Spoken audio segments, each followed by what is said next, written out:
do porquê ele está aprisionando um fogo poderoso que não pode ser aprisionado. Ele está sendo consumido pelo lado de dentro. Estou cansado de lutar. Aprisionar esse fogo está me destruindo. Reter o que não pode ser retido está acabando comigo. Está me retendo pelo lado de dentro. É por isso que você entende que quando ele fala de meus ossos, ele não está falando de qualquer coisa. Novamente eu peço que você olhe a sua Bíblia. A palavra no hebraico utilizada para ossos é yetzei. Essa palavra no original não é só osso que sustenta a carne. Cheguei aonde Jesus mandou. Agora eu vou do começo da introdução para o meio da mensagem. É substância no original. Olha o que está no original: osso, essência, substância. Essência e substância é o que Jeremias está falando.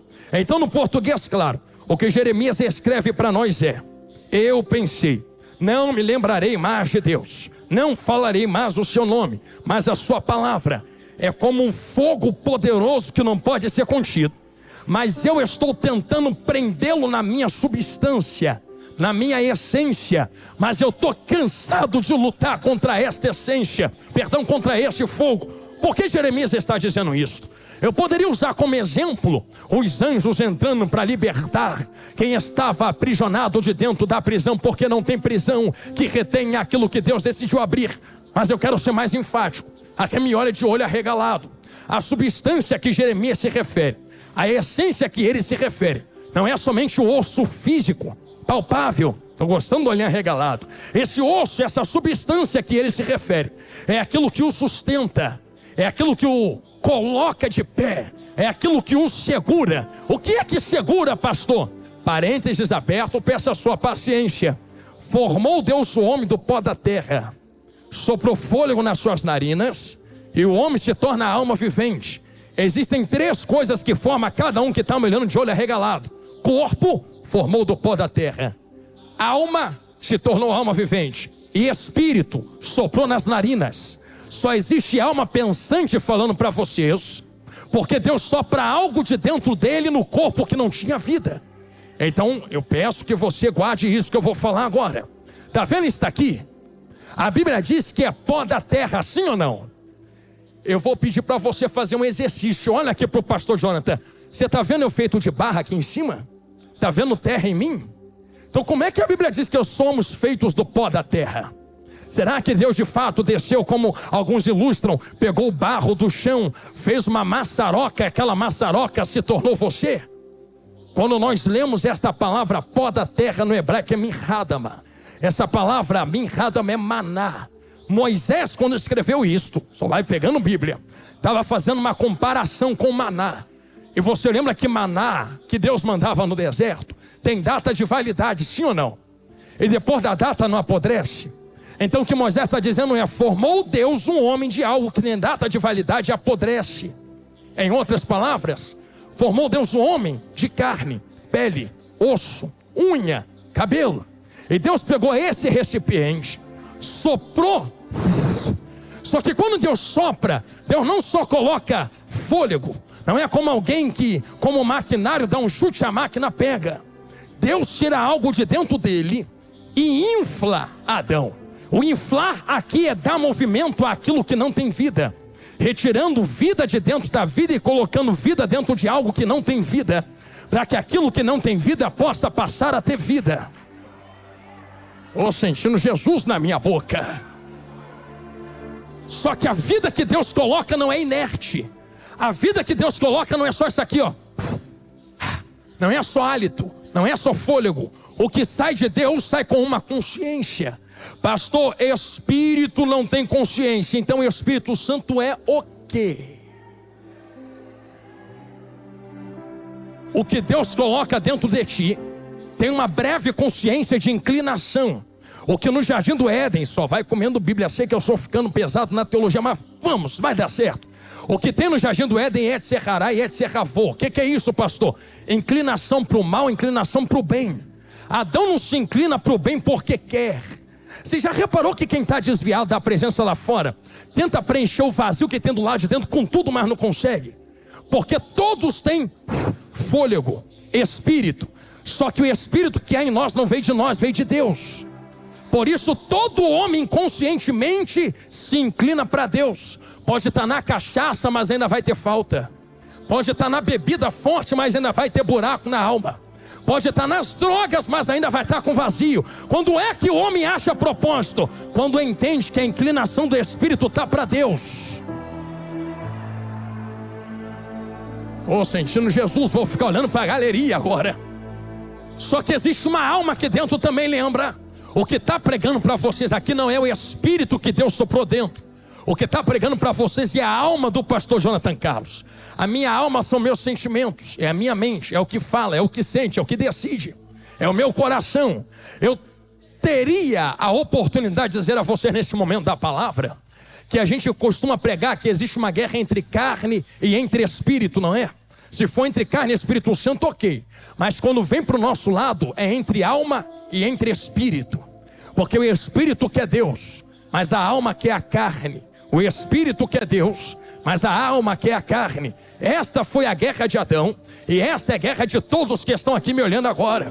Pastor desviou completamente de Jeremias. Eu sei que fiz isso aqui, mas agora eu quero começar a fazer isso aqui e voltar para lá. Por quê, pastor Jonathan Carlos? Porque se existe uma alma aí dentro, o que está pregando para vocês aqui agora não é meu corpo. Corpo só funciona porque tem uma alma do lado de dentro falando. Então o que fala aqui é a alma, o que olha é a alma, o que controla a mão é a alma, o que está de pé é a alma, o que está segurando o microfone é a alma, o que pegou a toalhinha foi a alma, o que está me olhando daí de baixo aqui para cima é a alma. É por isso que eu digo a alguns jovens que eu não tenho vergonha de te olhar bem dentro do olho assim, ó.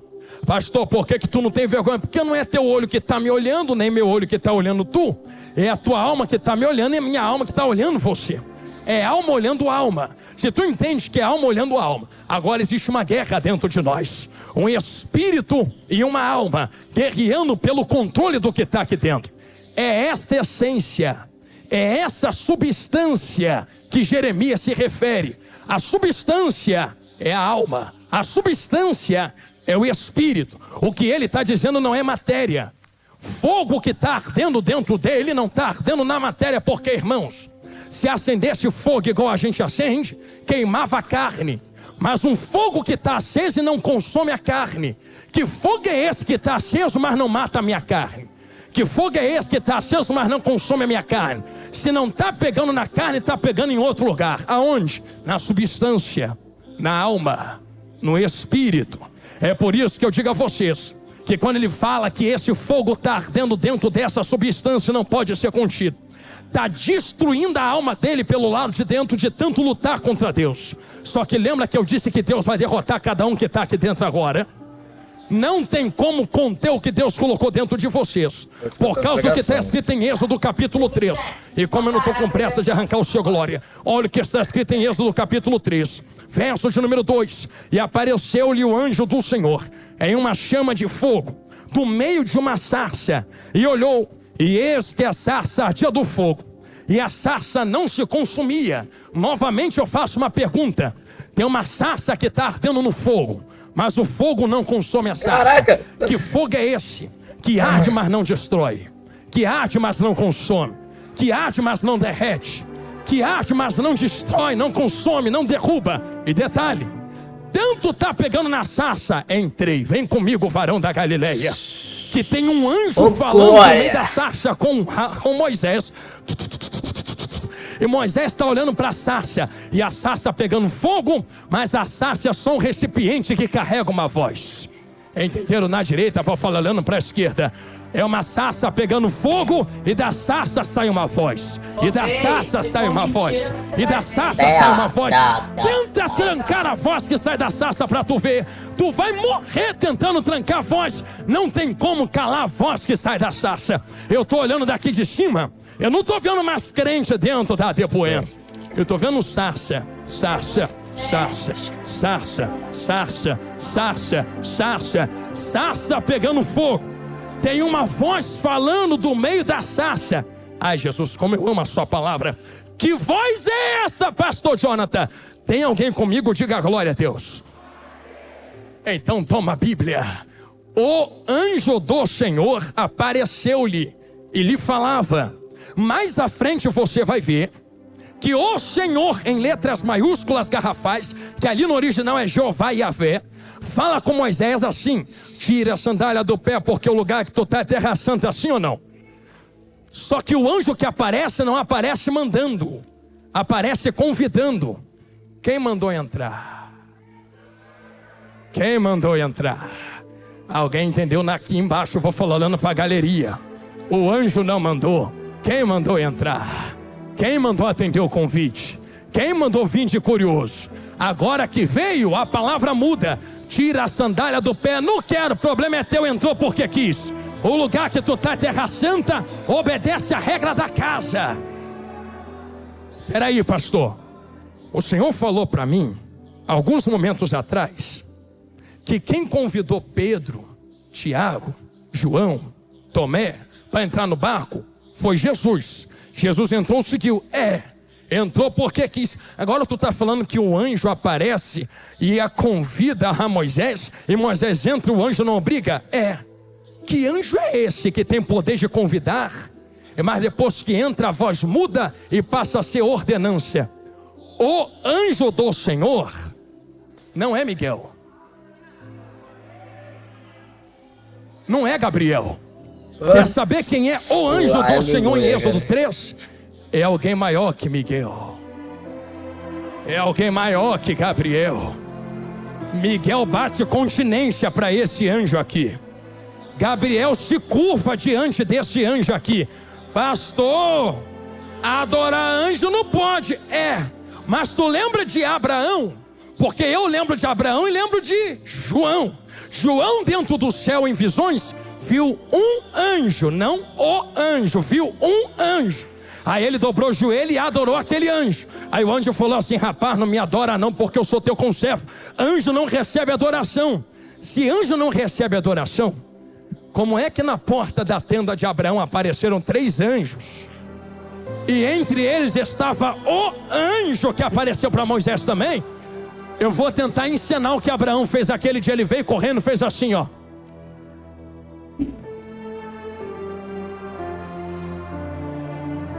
Dobrou o joelho diante do anjo e disse: Senhor, não te passes de mim, deixa eu preparar algo para tu comer, depois tu vai.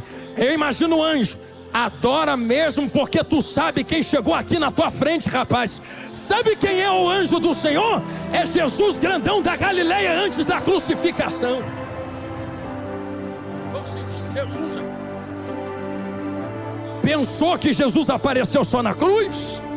Todas as vezes que você lê na Bíblia, o anjo do Senhor é Jesus.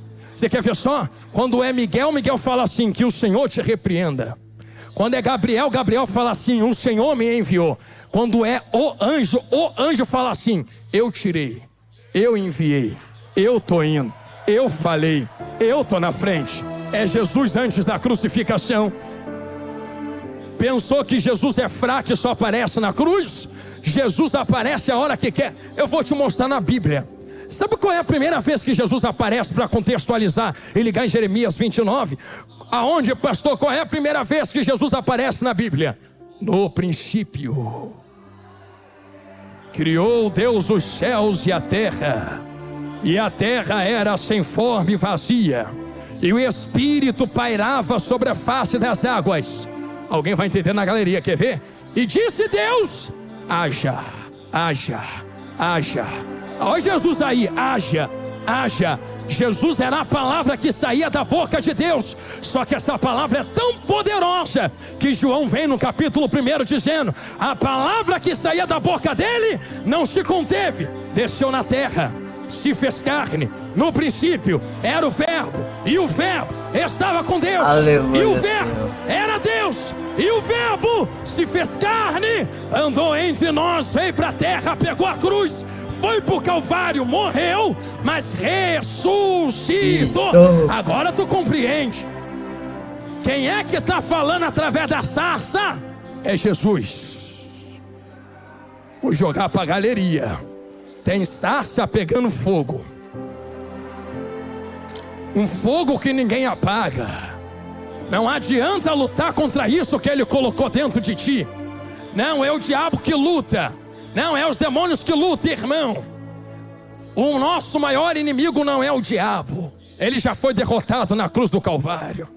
O nosso maior inimigo não é quem faz fofoca, porque a nossa luta não é contra a carne nem contra a sangue. Você quer conhecer teu maior inimigo? Pega a tua mão direita assim, bate no peito. Acabou de achar. Quer derrotar teu maior inimigo hoje? Vamos chamar aquele que pode derrotar esse inimigo? Hoje a gente vai perder feio para Deus.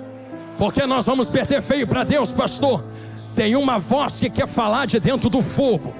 Sarça sem fogo não tem voz. Voz fala onde tem fogo em sarça.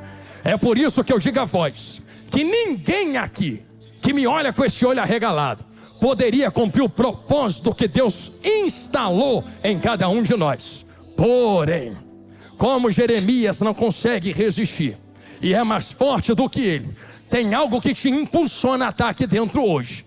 O que me impulsiona, pastor? É que Deus olhou dos céus, e eu vou usar esse texto para poder dar uma base sólida, e disse assim: tem tanto galho espalhado na terra, tem galho para lá, galho para cá, galho ali, galho lá, tem sarça que foi arrancada com raiz e tudo, e está morrendo.